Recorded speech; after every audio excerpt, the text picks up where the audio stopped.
میرے بھائیوں، بزرگوں، دوستوں، عزیز ساتھیوں،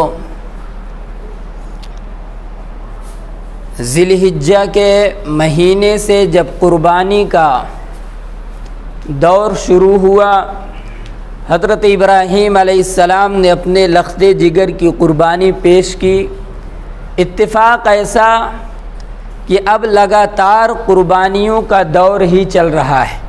تاریخ کے اعتبار سے 10 ذی الحجہ کا جو واقعہ پیش آیا تھا، حضرت ابراہیم علیہ السلام نے اپنے لخت جگر کی قربانی پیش کی تھی۔ پھر 18 ذی الحجہ کا واقعہ آیا، جس میں تیسرے خلیفہ داماد رسول سیدنا حضرت عثمان غنی رضی اللہ تعالی عنہ کی دردناک شہادت کا واقعہ پیش آیا تھا، جس کا تفصیلی ذکر ہم لوگوں نے 2 جمعے کے اندر سنا۔ آج محرم الحرام کی دوسری تاریخ ہے۔ اسی محرم کے مہینے میں سب سے پہلی تاریخ کو خلیفہ دوم سیدنا حضرت عمر بن خطاب رضی اللہ تعالی عنہ کی یوم شہادت ہے۔ پہلی محرم کو حضرت عمر رضی اللہ تعالی عنہ شہید ہوئے ہیں۔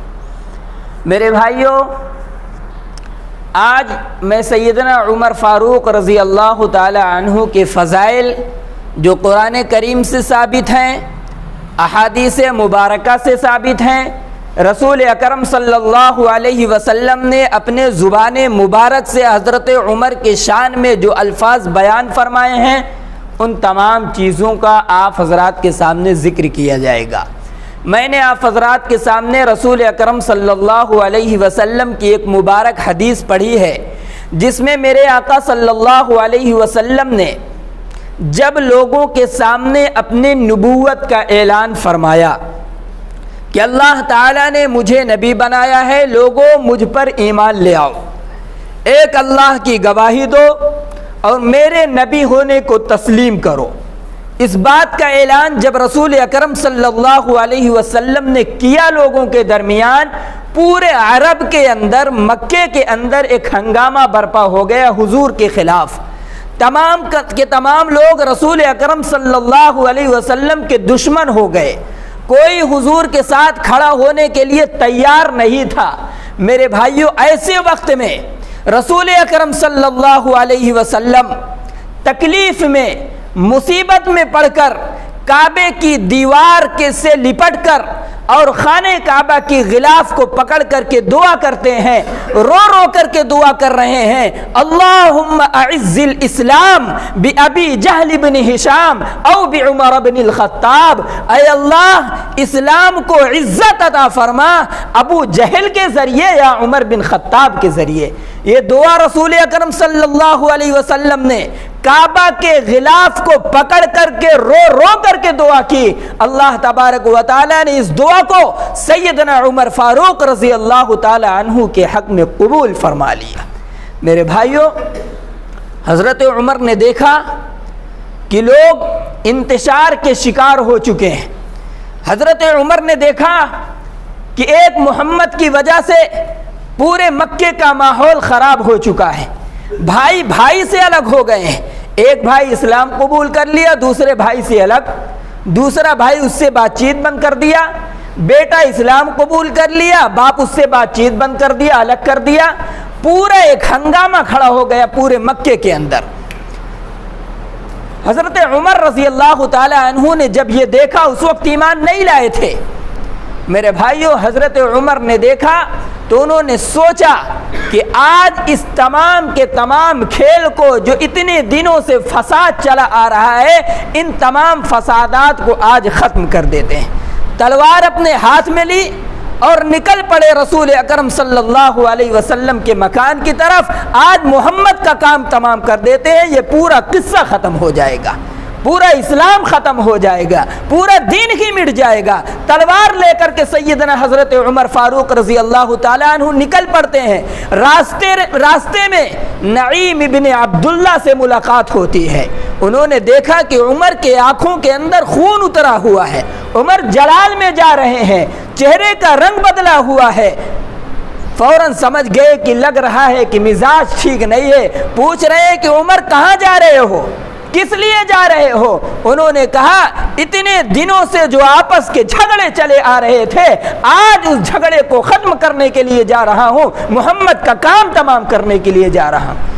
نعیم ابن عبداللہ نے جب حضرت عمر کی زبان سے یہ بات سنی تو انہوں نے کہا کہ عمر، جس کام کو تم کرنے کے لیے جا رہے ہو، جس چیز کو مٹانے کے لیے جا رہے ہو، اس نبی کا کلمہ تمہارے گھر والے پڑھ چکے ہیں اور تمہیں خبر بھی نہیں ہے۔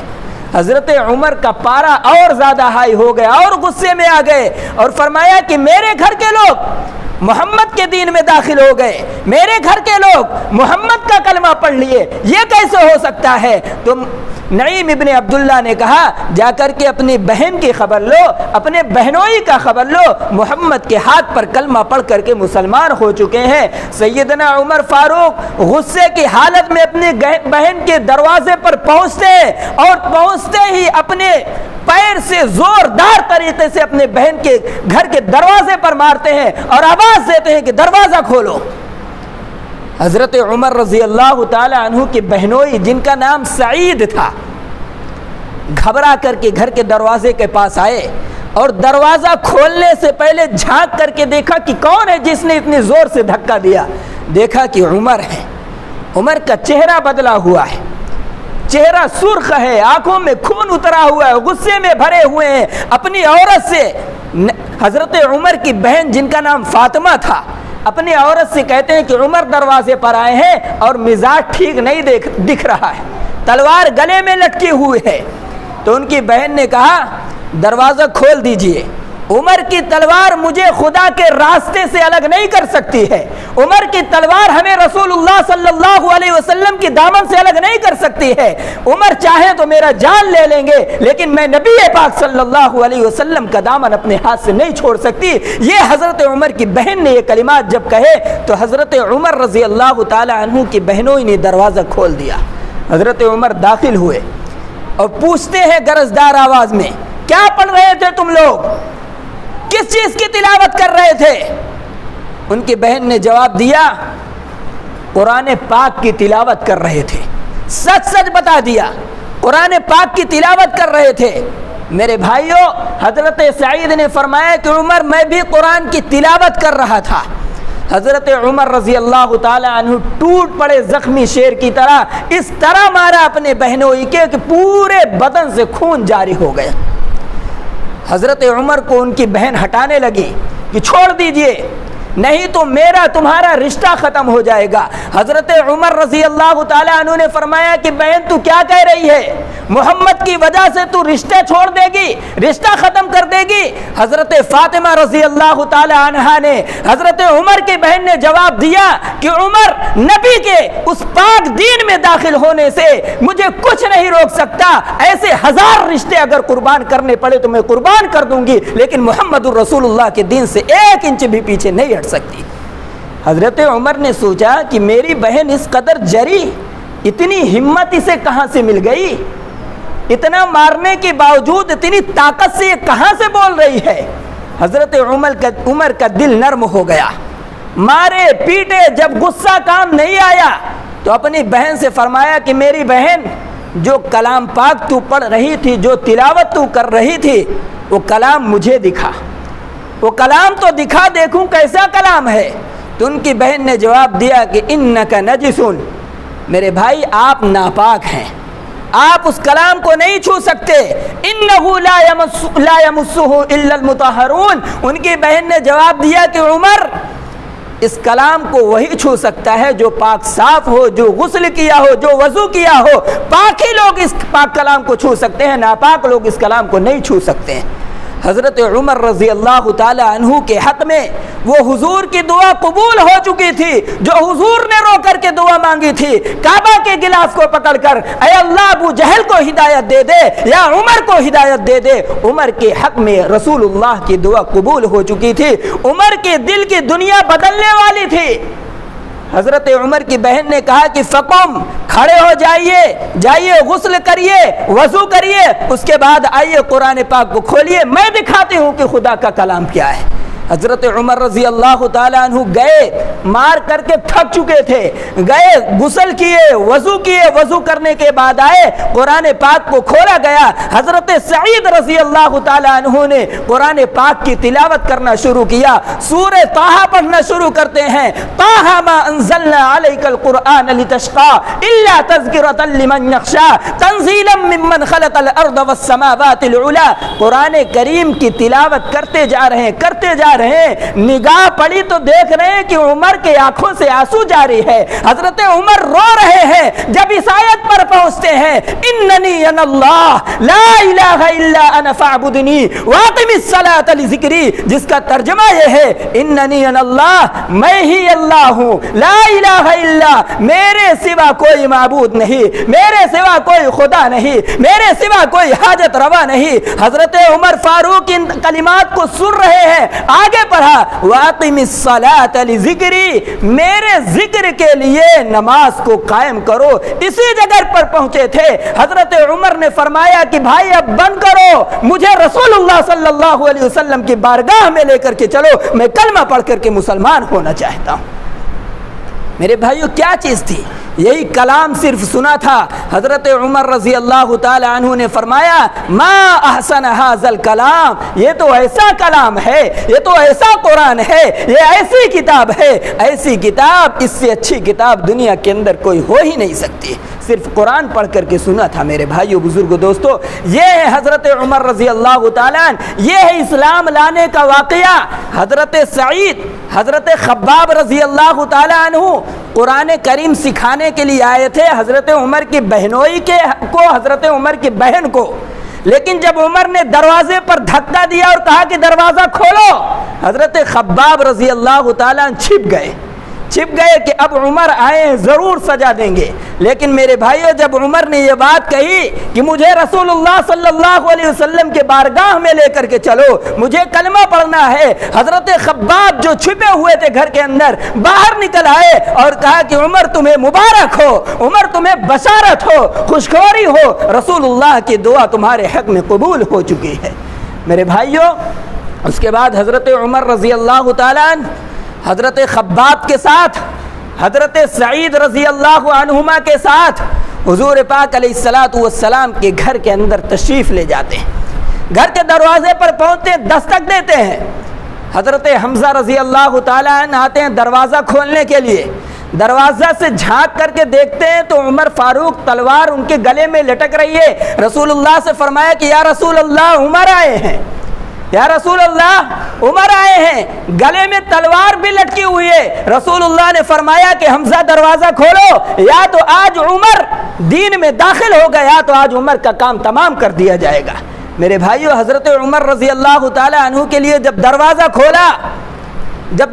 کھلا حضرت عمر داخل ہوتے ہیں، داخل ہوتے ہی سب سے پہلے یہ کلمہ پڑھتے ہیں اشہد ان لا الہ الا اللہ واشہد ان محمد رسول اللہ۔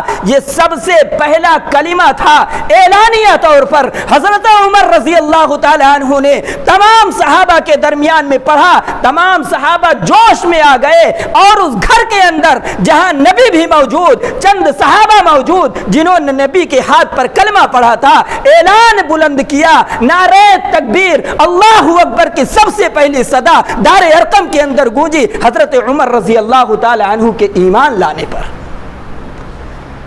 ادھر یہ موقع چل رہا ہے، خوشی کا موقع ہے، حضرت عمر ایمان لائے ہیں، نبی اکرم صلی اللہ علیہ وسلم پر فوراً جبریل امین نازل ہوتے ہیں، یا رسول اللہ یہاں صحابہ خوشی منا رہے ہیں، یا رسول اللہ آپ خوش ہیں؟ عمر کے ایمان لانے کی وجہ سے آسمان پر فرشتے بھی عمر کے ایمان لانے پر خوشیاں منا رہے ہیں۔ یہ ہے حضرت عمر رضی اللہ تعالی عنہ کا مقام کہ زمین پر نعرے بلند کیے گئے، آسمان پر بھی عمر کے ایمان لانے پر وہاں پر فرشتوں نے خوشیاں منائی۔ اس کے بعد تھوڑی دیر گزرا تھا، حضرت عمر نے نبی سے فرمایا کہ یا رسول اللہ نماز کہاں پڑھتے ہیں، نماز کہاں پڑھی جاتی ہے؟ حضور نے فرمایا کہ عمر نماز تو اسی گھر کے اندر ہوتی ہے، دار ارقم اس گھر کا نام تھا، حضرت ارقم رضی اللہ تعالیٰ عنہ کا گھر تھا، وہیں پر صحابہ سیکھتے تھے، وہیں سے اسلام کی تبلیغ ہوتی تھی، جو اسلام قبول کرتا تھا وہیں پر آتا تھا، اسے اسلام کی بنیادی باتیں سکھائی جاتی تھی، اسلام کا مرکز تھا اس وقت دار ارقم۔ تو حضور نے فرمایا کہ عمر ہم نماز یہیں پڑھتے ہیں، نماز یہیں ہوتی ہے۔ حضرت عمر رضی اللہ تعالیٰ عنہ نے فرمایا کہ یا رسول اللہ، آج سے نماز اندر نہیں ہوگی، کعبہ کے صحن کے اندر اب نماز پڑھی جائے گی، علل اعلان نماز پڑھی جائے گی۔ اور حضرت عمر نے فرمایا یا رسول اللہ کیا ہم حق پر نہیں ہیں؟ حضور نے فرمایا ہم حق پر ہیں۔ تو حضرت عمر نے فرمایا ہم نماز کھلے میں پڑھیں گے، دیکھتے ہیں کس کی ہمت اور مجال ہوتی ہے کہ ہمیں نماز پڑھنے سے روکے۔ حضرت عمر کے ایمان لانے کے بعد ابھی تک صحابہ کی تعداد بعض روایت کے مطابق 40 تھی، بعض روایت کے مطابق 50 تھی، سب گھر میں نماز پڑھ رہے تھے۔ ایمان حضرت عمر رضی اللہ تعالیٰ عنہ لائے، سب صحابہ کو لے کر نبی اکرم صلی اللہ علیہ وسلم کو ساتھ لے کر کعبہ کے صحن میں پہنچتے ہیں، علل اعلان نمازیں پڑھی جاتی ہیں۔ یہ حضرت عمر رضی اللہ تعالیٰ عنہ کا رعب تھا، اللہ تعالیٰ نے وہ دبدبا دیا تھا حضرت عمر رضی اللہ تعالیٰ عنہ کے اندر، وہ خوف عطا فرمایا تھا۔ اللہ کے رسول نے ارشاد فرمایا عمر جس راستے سے گزر جاتا ہے شیطان بھی وہ راستہ چھوڑ دیتا ہے، اس کی بھی ہمت نہیں پڑتی کہ عمر کے سامنے کھڑا ہو جائے۔ یہ رعب اور دبدبا حضرت عمر رضی اللہ تعالیٰ عنہ کو اللہ تبارک و تعالیٰ نے عطا فرمایا تھا۔ اس کے بعد صحابہ کرام کو تکلیفوں کا سامنا کرنا پڑتا۔ جب گیدڑوں کی فوج جمع ہو جایا کرتی تھی، کسی صحابی کو اکیلے پا جایا کرتے تھے، ان کو تکلیفیں پہنچاتے تھے، ان کو سزائیں دیا کرتے تھے، لیکن جب اکیلے ہوتے تھے تو ان کی ہمت نہیں پڑتی تھی، جب تعداد میں زیادہ ہوتے تھے تو صحابہ کرام پر ٹوٹ پڑتے تھے۔ یہ سلسلہ چلتا رہا، کافی دنوں تک لوگوں کو تکلیف پہنچاتے رہے، صحابی رسول کو مارتے رہے، پیٹتے رہے، تکلیفیں پہنچانے میں انتہا کر دی۔ اللہ کے رسول نے صحابہ سے فرمایا تم لوگ مدینے کی طرف یا حبشہ کی طرف ہجرت کر جاؤ، مکہ چھوڑ دو، مکہ کو چھوڑ کر کے روانہ ہو جاؤ۔ میرے بھائیوں، بہت سارے صحابہ دوپہر کے وقت، رات کے وقت چھپ کر کے مکہ کو چھوڑ کر کے نکل جایا کرتے تھے، اس لیے کہ وہ جانے بھی نہیں دیتے تھے، تکلیفیں پہنچاتے تھے، مارتے تھے اور کہتے تھے یہی رہو، یہی تکلیف برداشت کرو، ہم تمہیں جانے نہیں دیں گے۔ میرے بھائیو، چھپ کر کے یہ لوگ ہجرت کر گئے، بہت سارے صحابہ حبشہ چلے گئے، بہت سارے صحابہ مدینہ چلے گئے، لیکن جب ہجرت کرنے کی باری آئی اس مرد مجاہد کی، حضرت عمر رضی اللہ تعالیٰ عنہ کی جب ہجرت کی باری آئی، وہی لوگ جو صحابہ کو اکیلے میں پاتے تھے، پریشان کرتے تھے، جو چودھری بنے ہوئے مکہ کے بیٹھے تھے، ابو جہل تھے، ابو لہب تھے، عتبہ، شیبہ، یہ جتنے بھی اس وقت کے رؤسائے قریش تھے، حضرت عمر جب ہجرت کرنے لگے تو گئے سب کے دروازے پر، اور سب کے دروازے پر جا کر کے سب کی کنڈیاں بجائی۔ ابو جہل کے دروازے پر پہنچے اور کنڈیاں بجائی، اور ابو جہل کو للکار کر کے کہا کہ ابو جہل سن، عمر ہجرت کرنے جا رہا ہے، اگر تیرے اندر ہمت ہے تو آ کر کے عمر کا راستہ روک کر کے دکھا۔ لیکن میرے بھائیوں، روب اور دبدبا عمر کا تھا، باری باری ابو جہل کے بھی گھر گئے، ابو لہب کے بھی گھر گئے، عتبہ شیبہ کے گھر گئے، کسی کی ہمت اور مجال نہ ہو سکی کہ اپنے گھر کا دروازہ کھول کر کے دیکھ لے کہ عمر کس حال میں ہے، عمر کیا کہہ رہے ہیں۔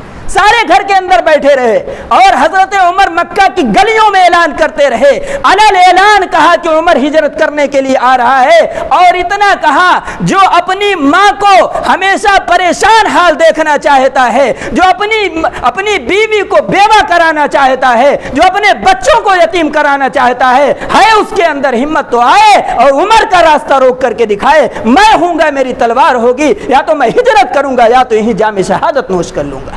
اعلان کیا حضرت عمر رضی اللہ تعالیٰ عنہ نے ان کفار مکہ کے سامنے، اور شان و شوکت کے ساتھ سارے لوگوں کو بتا کر مکہ کی طرف ہجرت کر گئے۔ میرے بھائیوں، حضرت عمر رضی اللہ تعالیٰ عنہ جہاں اتنے سخت تھے، کس معاملے میں؟ اللہ اور اس کے رسول کے معاملے میں کوئی سمجھوتا نہیں۔ جہاں اللہ کی بات آتی تھی، رسول اللہ کی بات آتی تھی، دین کی بات آتی تھی، شریعت کی بات آتی تھی، حضرت عمر بالکل سمجھوتا کے لیے تیار نہیں تھے۔ لیکن جہاں بات انسانیت کی آتی تھی حضرت عمر سے زیادہ نرم دل کسی کو آپ نہیں پائیں گے، کوئی حاکم اور کوئی حکمراں آپ کو نہیں ملے گا۔ جب حضرت عمر خلیفہ بنے، حضرت عمر کے خلیفہ رہتے ہوئے ان کی سب سے بڑی جو خصوصیت ہے، ان کے دور میں سب سے زیادہ اسلام پوری دنیا کے اندر پھیلا ہے، سب سے زیادہ کسی کے دور حکومت میں اسلام پھیلا ہے تو حضرت عمر کا دور ہے۔ 22 لاکھ مربع میل پر حکومت حضرت عمر نے کیا ہے۔ حضرت عمر کے زمانے میں بیت المقدس کو فتح کیا گیا تھا۔ یہ تھے حضرت عمر رضی اللہ تعالی عنہ کے فتوحات جو ان کے زمانے میں ہوئے تھے، اور بھی بہت سارے کام کیے تھے۔ سب سے اہم جو ان کے زمانے کا کام تھا وہ یہ تھا کہ حضرت عمر رات میں گشت کیا کرتے تھے، اپنا بھیس بدل کر۔ کسی کو پتہ نہیں ہوتا تھا کہ عمر فاروق رضی اللہ تعالیٰ عنہ گشت بھی کرتے ہیں رات میں، چند صحابہ جانتے تھے، بس چھپا کر کے رکھتے تھے۔ میرے بھائیو، حضرت عمر رضی اللہ تعالیٰ عنہ کی زندگی میں ان کے نرمی کے جو واقعات ہیں، اپنے دور خلافت کے اندر ایک مرتبہ رات میں گشت کر رہے تھے تو پتہ یہ چلا کہ مدینے کے باہر تاجروں کا ایک قافلہ آ کر کے ٹھہرا ہوا ہے، ان لوگوں نے وہاں پر خیمہ لگایا ہے۔ حضرت عمر رضی اللہ تعالی عنہ ایک صحابی حضرت عبد الرحمن ابن عوف، ان کو ساتھ میں لیا اور ساتھ میں لے کر کے روانہ ہو گئے اس قافلے کی جانچ پڑتال کرنے کے لیے۔ کافی دور جا کر کے بیٹھ گئے کہ دیکھیں یہ لوگ کیا کرتے ہیں۔ میرے بھائیوں، رات کا کافی حصہ گزر گیا، حضرت عمر رضی اللہ تعالیٰ عنہ مدینے کے باہر پہرے داری کر رہے ہیں، مدینے والوں کی نگرانی کر رہے ہیں۔ اس وقت اس خیمے سے ایک بچے کی رونے کی آواز آ رہی ہے، ایک بچہ روتا ہے۔ حضرت عمر رضی اللہ تعالیٰ عنہ فوراً اس خیمے کے پاس پہنچتے ہیں اور آواز دیتے ہیں، کون ہے اس خیمے کے اندر؟ ایک عورت بولتی ہے۔ حضرت عمر نے فرمایا، بچہ کیوں رو رہا ہے؟ اس کو دودھ پلاؤ۔ حضرت عمر نے یہ بات کہی، واپس چلے گئے۔ کچھ دیر کے بعد پھر بچہ رونے لگا، پھر واپس آئے حضرت عمر رضی اللہ تعالیٰ عنہ۔ پھر حضرت عمر نے تنبیہ کی، اس بچے کو بھوک لگی ہے، اس کو دودھ پلاؤ، اس کا پیٹ بھرو، پھر واپس چلے گئے۔ کچھ دیر کے بعد حضرت عمر رضی اللہ تعالیٰ عنہ نے سنا پھر بچہ رو رہا ہے، آئے اس خیمے کے پاس اور ڈانٹ لگائی اس عورت کو، بار بار کہہ رہا ہوں یہ بچہ رو رہا ہے، اس کا پیٹ نہیں بھر رہا ہے، اس کو دودھ پلاؤ۔ اس عورت نے کہا کہ اللہ کے بندے تم کون ہو؟ تم جاؤ اپنا کام کرو، میں اس بچے کا دودھ چھڑا رہی ہوں، اس لیے بچہ رو رہا ہے۔ حضرت عمر نے فرمایا کہ اس بچے کی عمر کتنی ہے؟ اور اس عورت نے کہا کہ چند مہینے ہوں گے، 5-6 مہینے ہوں گے۔ تو حضرت عمر کو پہچانتی نہیں تھی کہ امیر المؤمنین ہے، یہی اس ملک کے حاکم ہیں۔ حضرت عمر نے فرمایا کہ 5-6 مہینے کا بچہ ابھی اس کا دودھ چھڑا رہی ہو؟ اس نے کہا کہ امیر المؤمنین عمر فاروق کا یہ قانون ہے کہ جب بچہ دودھ چھوڑ دیتا ہے تو اسے حکومت کی طرف سے مدد کرتے ہیں، وظیفہ جاری کر دیتے ہیں، اس کے خرچ کو برداشت کرتے ہیں، اس کے تمام طرح کے اخراجات کو برداشت کرتے ہیں جب بچہ دودھ چھوڑ دیتا ہے۔ حضرت عمر رضی اللہ تعالیٰ عنہ کو اتنا افسوس ہوا، واپس آئے، رات بھر روتے رہے۔ فجر کی نماز پڑھانے کے بعد اعلان کیا، آج کے بعد سے جو بچہ پیدا ہوگا حکومت کی طرف سے، سرکار کی طرف سے فوراً اس کا وظیفہ جاری کر دیا جائے گا، اس کی مدد کی جائے گی، اس لیے کہ اس کی وجہ سے نہ جانے کتنی عورتوں نے وظیفے کے چکر میں، سرکاری مدد کے چکر میں اپنے بچوں کا دودھ چھڑا دیا۔ 2-4 مہینے کے اندر وہ بچے ختم ہو گئے۔ میرے بھائیو، حضرت عمر رضی اللہ تعالیٰ عنہ کا اتنا نرم دل تھا کہ اسی دن سے پورے قانون کو بدل دیا، جو بچہ آج سے پیدا ہوگا اس کا وظیفہ جاری کر دیا، اس کے پورے اخراجات کو حکومت برداشت کرتی تھی۔ اور صرف اتنا ہی نہیں میرے بھائیو، بہت سارے واقعات حضرت عمر کے ہیں۔ ایک رات گشت کر رہے تھے، ایک گھر سے رونے کی آواز آئی۔ حضرت عمر نے جب غور کیا، اکیلے تھے، کوئی اور ساتھ میں نہیں تھا، غور کیا تو پتہ چلا کہ اس کا شوہر باہر بیٹھا ہوا ہے اور افسوس کی حالت میں بیٹھا ہوا ہے، لگ رہا تھا وہ پریشان ہے، اور اس کے گھر سے رونے کی آواز آ رہی۔ حضرت عمر رضی اللہ تعالیٰ عنہ بہت دور تک ان کی نگاہ تھی، بہت دور تک سوچ تھی۔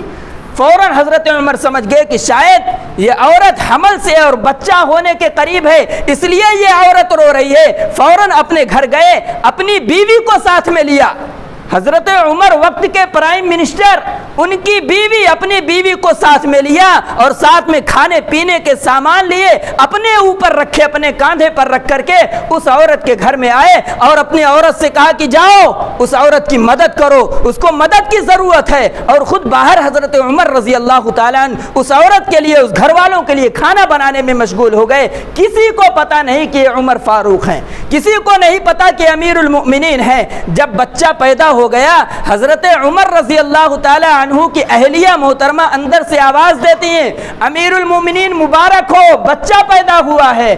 اب جس کے گھر میں حضرت عمر رضی اللہ تعالیٰ عنہ گئے تھے کانپنے لگا تھر تھر, یہ ہماری مدد کے لیے جو آئے یہ امیر المؤمنین ہیں, یہ خلیفہ وقت ہیں. حضرت عمر رضی اللہ تعالیٰ معافی مانگنے لگا کہ حضرت معاف کر دیجئے, میں جان نہیں پایا کہ آپ ہیں. حضرت امیر المؤمنین عمر فاروق نے فرمایا اس میں معافی کی کیا بات ہے, یہی تو میری ڈیوٹی ہے, یہی تو میرا کام ہے. میں یہ سوچتا ہوں میرے خلافت میں جتنے لوگ رہ رہے ہیں, میری جو رعایا ہے ان میں سے کسی کو تکلیف نہ ہونے پائے, اسی لیے تو میں رات میں گشت کے لیے نکلتا ہوں تاکہ میری جنتا کو, میری رعایا کو کوئی پریشانی نہ ہونے پائے. میرے بھائیوں, اس طریقے سے بہت ساری خدمات, بہت سارے واقعات حضرت عمر کے رضی اللہ تعالی عنہ کے ہیں. ایک دو جمعہ نہیں, کئی جمعہ ختم ہو سکتے ہیں, لیکن حضرت عمر کے واقعات پورے نہیں ہوں گے. لیکن حضرت عمر رضی اللہ تعالی عنہ کو ایک ظالم نے, جو مجوسی تھا, آگ کا پوجنے والا تھا, 27 ذی الحجہ کو حضرت عمر رضی اللہ تعالی عنہ کو نماز کی حالت میں, جب فجر کی نماز پڑھانے کے لیے حضرت عمر آگے بڑھے, سب سے پہلے آ کر کے کھڑا ہوا تھا, اپنے بغل میں خنجر چھپایا ہوا تھا اور اسے نہ جانے کتنوں دنوں سے زہر کے اندر ڈبویا تھا تاکہ جیسے ہی امیر المؤمنین عمر فاروق کے اوپر حملہ کروں فوراً وہ ختم ہو جائیں. میرے بھائیوں, جیسے ہی اللہ اکبر کہہ کر حضرت عمر نے نیت باندھی, بیعت کرنی شروع کی, اس مجوسی نے لگاتار حضرت عمر پر حملہ کیا, جس سے حضرت عمر رضی اللہ تعالی عنہ بے ہوش ہو کر کے گر پڑے اور آپ کو گھر لایا گیا. جب ہوش آیا حضرت عمر رضی اللہ تعالی عنہ کو تو پوچھا کس نے مجھ پر حملہ کیا؟ پتہ چلا کہ آپ پر حملہ کرنے والا ایک مجوسی تھا. حضرت عمر رضی اللہ تعالی عنہ نے شکر ادا کیا کہ پروردگار تیرا لاکھ لاکھ شکر ہے, میرے خون سے کسی مسلمان کا ہاتھ رنگین نہیں ہوا. اس کے بعد میرے بھائیوں, پہلی محرم تھی, پہلی محرم کو سیدنا حضرت عمر رضی اللہ تعالی عنہ نے جام شہادت نوش فرمایا. یہ تھی حضرت عمر رضی اللہ تعالی عنہ کی مختصر سی تاریخ جسے میں نے آپ حضرات کے سامنے پیش کیا. اللہ تبارک و تعالی ہم لوگوں کو توفیق دے کہ ہم اپنے بزرگوں کے, صحابہ کے, اولیاء کے واقعات پڑھیں تاکہ ہمارے دل کے اندر یہ جذبہ پیدا ہو کہ ہم ان کے نقش قدم پر چلیں. اللہ تعالیٰ کہنے اور سننے سے زیادہ عمل کرنے کی توفیق عطا فرمائے.